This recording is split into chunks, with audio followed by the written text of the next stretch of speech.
Buenas noches, profesora. Nosotros le vamos a hablar sobre la biografía y sus obras de Juan Luis Vives. El grupo está conformado por Caroline Marín, Iron Tiele, Flavia Romero, que les habla, Débora Santos. Juan Luis Vives es humanista y filósofo español que nació el 6 de marzo del año 1492.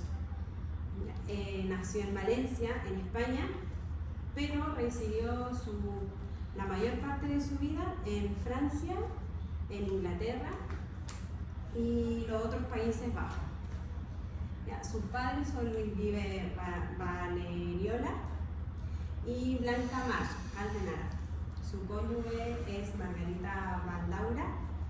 La familia Vives era muy importante dentro del núcleo de comerciantes judíos religiosos y económicamente acomodados de la ciudad.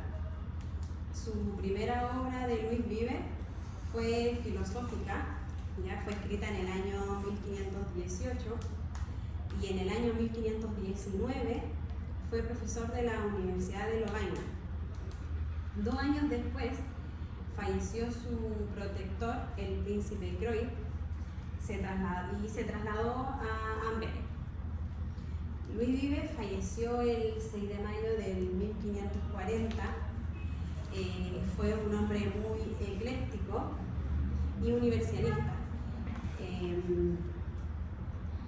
que avanzó ideas innovadoras en múltiples materias como la filosófica, teológica, pedagógica y políticas.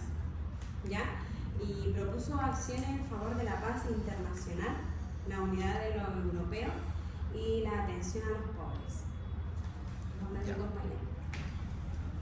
Juan Luis Vives fue educado por maestros como Jerónimo de Amiguet de Tortosa y Daniel Ciro Leridano. En 1509 marchó a París, donde ingresó a Sorbona, en la Universidad de Francia, donde cursó estudios de teología, filosofía y que fue enseñado por profesores como Lax, Dols, Celaya y Encinas, y por condiscípulos de Juan Fert, Pedro Iborra y Miguel Santangel. En 1512 falleció su padre y se trasladó a Brujas, en la ciudad de Bélgica. Su cónyuge fue Margarita Baldaura.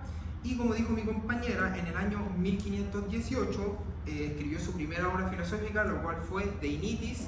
En 1519 fue profesor de la Universidad de Lovaina, como dijo mi compañera nuevamente, y 2 años después falleció su protector, el príncipe de Croy.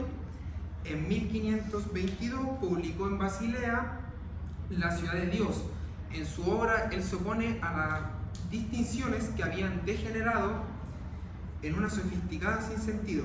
Juan Luis Vives propuso la necesidad de establecer una separación entre la lógica y la metafísica y el atenerse a la naturaleza. En 1523 vivió en Londres, donde dictó la cátedra Corpus Christi en la Universidad de Oxford. La Corpus Christi, en latín, la sangre de Cristo, es una fiesta de Iglesia Católica destinada a venerar la Eucaristía. Y en 1524 contrajo matrimonio con Margarita Baldaura. En 1526 fue creador de la Beneficencia Pública de Brujas, donde recomendaba socorro obligado a los pobres verdaderos. En 1528 regresó a Brujas, donde fue visitado por San Ignacio de Loyola. En un año después, víctima de una epidemia, se trasladó a París. En 1533 comenzó a padecer de gota y regresó nuevamente a Brujas, donde Luis fallece el 6 de mayo de 1540. La categoría profesional de Juan Luis Vives era profesor, era un humanista, era escritor y pedagogo. La lengua de Juan Luis Vives, su lengua, era el latín valenciano. Le dejo a mi compañera. Bueno, les voy a comentar con respecto a sus obras, que son varias, pero de hecho en las que estuvimos investigando, la mayoría de ellas estaba casi traducida en latín. Por lo tanto, igual vimos la forma de considerar que tiene algunas que están en español, como por ejemplo El alma y la vida, que esta es su obra de madurez y que en ella, ¿cierto?, desarrolla los conceptos de la psicología.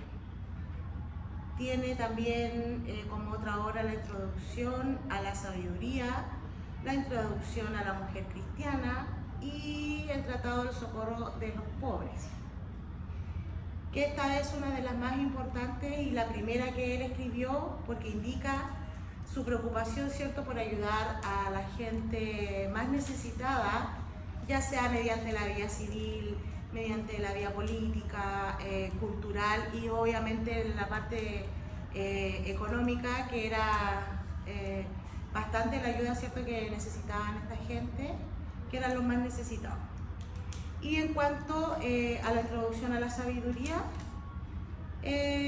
también es otra de las más importantes que tiene en cuanto a lo que él hace referencia, ¿cierto?, a sus obras pedagógicas.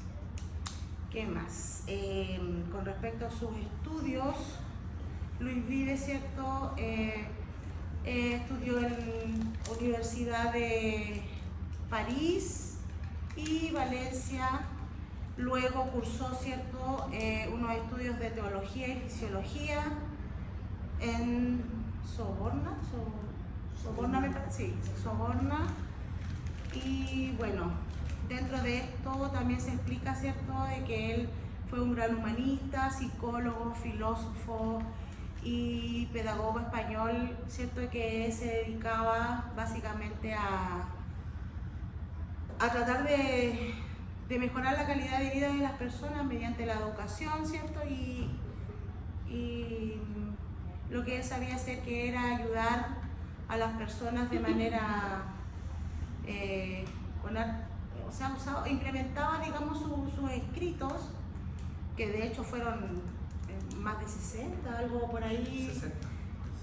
Entre 60 y aprox, mediante sus escritos, ¿cierto?, él trataba de ver la forma de que la gente tuviera una visión con respecto a lo que es la educación, a lo que es la pobreza, y también obviamente indicaba que mientras hubiese pobreza en una ciudad, iba a existir todo tipo de enfermedades, no sé, no todo iba a estar mal, porque dentro de todo la educación era así como parte de lo fundamental y lo más importante para que la gente se nutriera de conocimiento, ¿cierto?, y pudiese salir adelante y tomar buenas decisiones en la vida también. Eso con respecto a sus obras, que más o menos es generalizado, porque en realidad son hartas y quizás por el tiempo no podemos enumerarlas todas. Compañera, ahí tiene algo que decir también de sus obras. Vives realizó en Brujas su obra El Tratado de Socorro de los Pobres, organización que se basaba netamente en la ayuda hacia ellos y cómo debía hacerse. Por ello, esto se consideraba uno de los primeros hombres o una de las primeras personas en llevar a la práctica un servicio organizado de los servicios sociales en Europa y, por tanto, uno de los precursores de la intervención del Estado organizado y asistencial hacia los más necesitados. Él fue muy conocido en Europa, muy importante, uno de los hombres más ilustres, al ser considerado el fundador de la psicología moderna y el servicio social. Él también quiso hacer un censo hacia los pobres para así llevar como un catastro, por decir, de cuánta gente mentía o cuánta gente realmente necesitaba la ayuda asistencial. Así que para así poder también clasificarlo en 3 categorías. Las categorías eran enfermos, vergonzantes o fingidos.